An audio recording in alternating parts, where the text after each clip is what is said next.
How are you building relationships that can advance your life and your business? Do relationships come easy to you? Are they more difficult? Are you someone who's more introverted or extroverted? These are all things that create our personality that impact how we build relationships. And I'm going to talk to you about 3 seemingly irrelevant tips that will actually help you build incredible relationships. But most importantly, they're going to set you up to have success. Now, these are probably 3 things you don't think about or haven't done in the past, and I'm going to hopefully open your mind to how you can make relationships and building connections a little bit easier. Now, the way you do this is you're going to find everyday situations or people that you have in common, and you're going to use that to your advantage. And this is really, really important because we're already doing all of these things, right? You go to the airport when you have a flight. You wear a backpack or a briefcase when you go to work or to school. You say hello when you greet somebody, right? These are all things that we do on a regular day-to-day basis. But how can we turn this to our advantage? So the first seemingly irrelevant tip that I want to share with you is the clothes you wear matter. Now, I'm not talking about you got to dress to impress, you got to look really good, you got to dress up. No. I'm talking about creating intentional clothing to the location that you're going to. Now, for example, when I was building my basketball event and I was doing a lot of stuff with the NBA and when I worked with the Lakers, I had a lot of gear. And so I always wanted to connect with people that also were involved in sports or that had the opportunity to potentially be someone I could work with through my endeavors. And so what I would do is I would wear specific shirts that were recognizable to specific locations. And one time I was wearing an NBA Summer League polo. I was at a Beverly Hills coffee shop, Alfred's, I believe it was. And I remember I was sitting outside, I was doing some work on my computer, and I was wearing this shirt. It was NBA Summer League. That's a big event that's held in Las Vegas every summer. And I had done some work with them.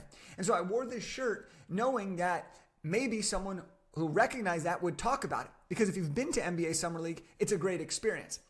So I'm sitting there, and here's the other thing, okay? I'm wearing this shirt to be intentional, to give myself the opportunity. I'm not expecting someone to say, oh my gosh, Summer League. But that's exactly what happened. I'm sitting there, and this guy comes up and he goes, Summer League.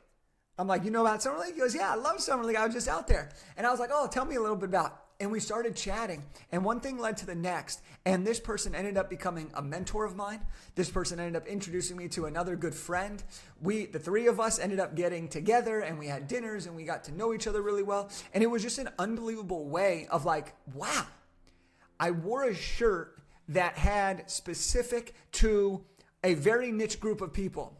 And because it was niche, because it was relatable to that person, it attracted someone who could become a mentor and a friend. The other ways that are really, really common to effectively doing this is the clothes you wear in terms of colleges and mascots. People love to comment. Anytime someone wears a USC shirt, I'm always saying, hey, how are you? Fight on. Because that's something that we might have in common, whether their kids go there, whether they went there, whether they work there. As a matter of fact, I saw someone at the gym the other day, and they were wearing a USC shirt, and I just said, fight on. I find out that we have a couple things in common, and I learned so much about them, and it was an amazing start to a friendship. Got the contact information, and I'm going to continue to follow up. That's not something we're going to go to right now, but that's something to consider, okay? The second thing that is seemingly irrelevant is the commonplace hello. The commonplace hello. This is something that most of us turn our heads away from, okay? But there are 2 big reasons why I believe in this approach. And the commonplace hello is basically you say hello in a common place. Think elevator, think gym, think airport, think train ride, think grocery store, think common everyday places. Now, one of the big reasons that I love the commonplace hello is because oftentimes when you're in these situations, it can feel awkward to talk to someone or to meet someone. And so if you're in the grocery store and you see someone with great shoes, call out the shoes, and that could get a conversation started, especially if you're into fashion. If you see somebody that you're at the airport with, and I'll give you a story. I was at the airport getting ready in my Southwest Airlines. We were getting ready to board, and they saw that I had my Big Idea to Bestseller sweatshirt on. And they were like, Big Idea to Bestseller, what's that? And I started talking about them, and it turns out that they were in the process of writing a book, and that's why they were interested. So I set myself up by the clothes I wear and the commonplace hello to create a conversation that was completely organic, and it led to somebody who ended up being a very qualified prospect for our business. Okay? So the commonplace hello is really great. The other reason I love the commonplace hello is because of this. You never know what somebody else is going through. You never know if they're having a good day or a bad day. And on the flip side to that, I always know that if somebody does something nice to me or says something nice to me or makes me feel seen or heard, it's a great, great feeling.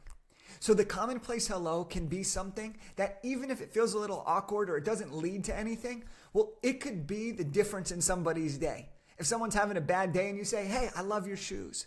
Or hey, how are you? Getting those avocados, right? The stupid stuff.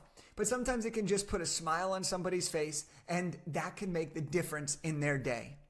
Now, the third seemingly irrelevant tip that we're going to go over today is the old friend in common, the connect four, right? How do we connect the dots to the person we want to talk to?